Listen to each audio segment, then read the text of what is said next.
talvez o ambiente espiritual estivesse tão denso dentro daquela sala que eu não tive como resistir àquilo. Elas foram embora, eu fumei meu bagulho de novo, fiz piada, imitei elas pulando. Eu não estava crente. Na semana seguinte elas voltaram, porque eram 7 segunda-feira. E aconteceu já um milagre ali de cara, eu não quis fugir. Eu falei, cara, as irmãs vêm, são legais, gente boa, não tem problema, uma hora acaba, não custa ficar, vou ficar.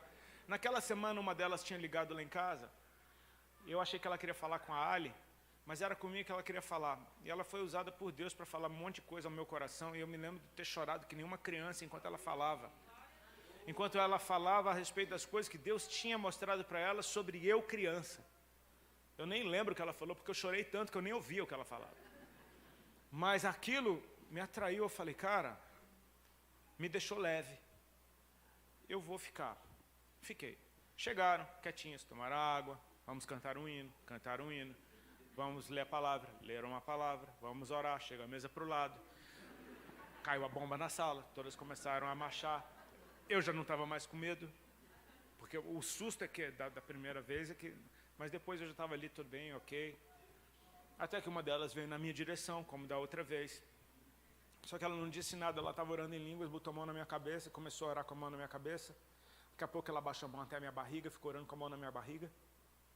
E sem drama algum, ela simplesmente parou de orar e me deu um recado. Ela falou, irmão Rodolfo, o Senhor Jesus está me dizendo, está mandando eu te dizer, que Ele está te curando hoje de um câncer no teu estômago, para você saber que Ele é Deus, que Ele te ama e que Ele tem uma obra na tua vida. Foi um recado. Cara, eu lembro quando eu ouvi aquilo, foi tipo um... Sabe, tipo, cara, você não brinca com esse tipo de coisa, né? É muito pesado você falar isso para alguém. E eu me lembro de ter sentido uma ponta de alegria, dentro de uma ponta de alegria, uma alegria diferente de tudo que eu tinha experimentado. A boa notícia da parte de Deus. Sabe, eu sou filho de pai e mãe médicos. Meu pai tinha 52 primos médicos. Minha família era tudo de médico. A família nordestina é grande e tudo era médico. O único irmão da minha mãe que morava lá em Brasília também era médico. Todo mundo médico. Eu passei a vida inteira brincando com estetoscópio, indo para o hospital. Às vezes não porque estava doente, mas só porque era o trabalho dos meus pais. E aí vem Jesus e se apresenta como um médico. Tipo, é uma linguagem bem familiar. Agora, que médico é esse que diz o diagnóstico do que você tinha? Não é mais do que você tem. É do que você tinha. Ele fala, estou te curando hoje, você já não tem mais. De um câncer no teu estômago. Para você saber que Ele é Deus, Ele te ama e tem uma obra na tua vida. Então, cara, o meu primeiro encontro com Cristo foi debaixo de poder. E ficou bem claro que Jesus estava manifestando esse poder para eu saber. Repete comigo, poder para saber. Amém? Foi o recado que aquela irmã me deu. O Senhor Jesus está te curando hoje para você saber que Ele é Deus, que Ele te ama e que Ele tem uma obra na tua vida. Nessa ordem. Eu nasci debaixo do poder de Deus. O que aconteceu naquela tarde foi que, quando ela me entregou esse recado, eu fiquei atônito. Porque eu falei, quem é essa mulher que não me conhece? Você começa a fazer contas, você começa a se perguntar, o que é isso? Câncer de estômago, pelo amor de Deus, só tenho 27 anos. Você começa a pensar um monte de coisa, você fica pensando e pensando, e de repente as coisas começam a fazer sentido. Hoje eu sei, é o Espírito Santo.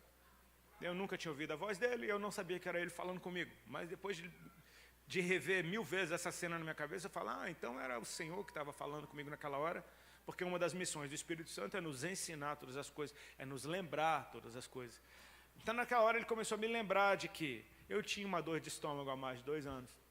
Ele começou a me lembrar dos caroços que eu tinha mais de 9 meses no corpo. Ele começou a me lembrar de uma dor de estômago que eu carregava. Ele começou a me lembrar da minha perda de peso, vindo um avalanche de pensamentos que começa a fazer sentido. E aí ele começou, quando fiquei uau, daqui a pouco começa a vir, não para. eu comecei a me lembrar de uma história familiar da parte da minha mãe. Meu avô, pai da minha mãe, morreu de câncer de estômago. 2 tios meus, irmãos da minha mãe, morreram de câncer de estômago. Aquilo estava na família. De repente começou tudo a fazer sentido. No final daquela reunião, eu não tinha dor de estômago. 3 dias depois, eu acordei, fui tomar banho, e depois do banho eu tinha que passar desodorante com muito cuidado, porque doía demais aquele monte de caroço debaixo do braço. Fui passar desodorante, não senti nada. Falei, opa, não está doendo hoje. Comecei a apertar com cuidado, não doía. Comecei a apertar mais fundo. Mais fundo. Cara, olhei no espelho, estava branquinho, não tinha nada mais. Sumiram todos.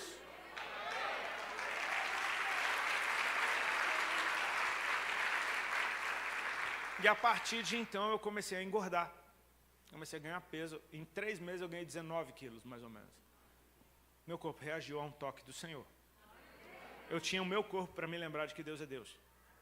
Era só apertar debaixo do braço que eu lembrava que Deus era Deus. Ou seja, eu nasci debaixo do poder, irmão. Então, assim, não vem me dizer que os sinais são para aquele tempo. Há 20 anos atrás, esses sinais me pegaram. Amém? O poder de Deus nunca foi revogado. Deus não retirou, não está na Bíblia. Estou convosco todos os dias, até a consumação do... Olha o prazo de validade. É lá para frente. Deus não falou nunca que é para aquele tempo. Isso é invenção. Enfim. Comecei a ir nas igrejas com essas irmãs. E as igrejas dela eram a cara delas. Era poder, meu irmão. Poder, oração e poder. Era monte, poder, poder, poder, poder. Palavra profética, poder, poder, poder. E é isso que eu nasci. Nasci debaixo desse ambiente, amém? Só que uma coisa começou a mudar dentro do meu coração. E eu me lembro que quando no ano, eu aceitei Jesus em 2001, em 2002 eu me mudei para Balneário Camboriú, que é onde eu moro hoje na região. Moro na Itajaí, que é a cidade do lado, mas mudei para lá. E naquela época, os Gideões Missionários da Última Hora, aquela conferência de missões, era lá, em Camboriú, na igreja do pastor Cisino Bernardino, e todo ano tinha, eu estava lá, eu ia, todos. E ia chegando gente tanto tempo antes que eles já tinham que fazer reuniões antes do congresso começar por causa do povo que estava chegando. Então os Gideões tinham oficialmente aquele tempo, mas era quase um mês de reuniões extraordinárias na igreja, no estacionamento da igreja, enfim. E eu me lembro de uma noite que eu vi o pastor Gesiel Gomes ministrando. Quantos conhecem o pastor Gesiel Gomes? Uau! Um presente de Deus para a igreja brasileira, um mestre incendiado, amém? Um ancião que, eu me lembro daquela noite, ele pregou quase 3 horas, pegando fogo no altar, e aquilo me encheu o coração, quando eu comecei a ver, cara, o poder nas escrituras, cara, aquele ensino, ele entrava e me parece que Deus estava me chamando para outro lugar que eu não conhecia. E eu passei a mais. Eu me lembro que lá na cidade, pastor Silas Malafaia ia pregar de vez em quando. Quer dizer, direto ele está lá, mas de vez em quando eu ia vê-lo. E, cara, eu ficava fascinado de ver o pastor Silas recitando quase que capítulos inteiros da Bíblia sem abrir. Eu falava, mano, o cara sabe a Bíblia de cabeça. E eu nunca fui bom de estudo. Minha história acadêmica é uma desgraça. Eu não tenho o 2º grau completo. O colégio que eu estudei perdeu meus papéis. Eu não tenho nem como continuar. Tipo, velho, realmente eu não gostava de estudar. De repente eu começo a ver uma coisa nova acontecendo dentro de mim. Cara, o ensino.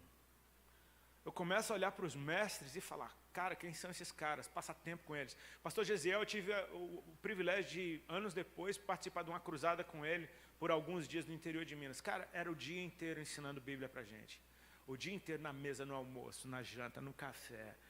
Cara, e aí ele parava e ele falava, olha, Jesus ama isso aqui. Que a gente fica aqui falando dele. E aí ele ensinava, e não tinha outro assunto. E eu falei, cara, quem é esse homem? Eu comecei a amar isso. Eu comecei a perceber, cara, o corpo de Cristo é bem maior do que eu imagino. Porque quando eu começo então a ministrar, por causa da natureza do meu chamamento, quando Jesus me chama, eu estou no auge de uma banda, eu saio da banda para ficar exclusivo para Ele. Naturalmente eu comecei a ser convidado para dar testemunho. eu começo a andar por todo tipo de denominação. E aí eu começo a perceber o partidarismo que existe dentro da igreja. E mais claramente eu via a galera que era da palavra e a galera que era do poder. E um não respeitava o outro. Era tipo, o povo do poder falava, você vai naquela igreja sorveteriana, né, aquela igreja gelada, que o povo não dá um glória a Deus, não bate palma, culto é chato, culto de mestre é longo e chato, que nem uma espada, né, aquela coisa. E faziam piada. Do outro lado, o pessoal falava, você vai naquela igreja lá da meninice, do caicai, do pula-pula, do xícara, sílabas.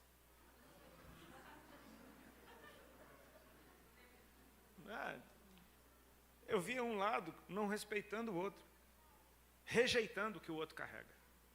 E eu começo a perceber, cara, eu nasci debaixo do poder e eu amo a palavra.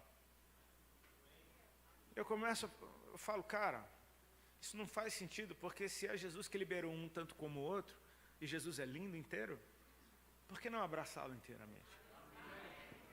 Por que não amá-lo inteiramente? Por que não desfrutar de tudo que ele liberou? Eu não preciso preferir algo. Aliás, muito pelo contrário, eu passo a preferir aquilo que eu não tenho. Isso é bem humano, né? Você querer mais do que você não tem do que você tem. Mas perceber, cara, o que o outro carrega é tão importante quanto aquilo que eu carrego. E eu preciso do outro para ter o que ele tem. Porque o que ele tem, Deus deu para ele. Mas se eu andar com ele, eu estou debaixo dessa atmosfera. Se numa casa tem apóstolos, profetas, pastores, evangelistas e mestres, então nessa casa tem ensino, tem profecia, tem pastoreio, enfim, é uma casa integral. Não precisa que todo mundo seja tudo, mas se tem os 5 dentro de uma casa, essa casa é completa. Porque no ambiente profético profetizam, no ambiente de ensino se ensinam. Ou seja, você está debaixo da unção de outra pessoa e você flui nela. E isso é lindo, você perceber que, cara, quando você honra, você recebe a unção que você respeita. E isso é muito legal.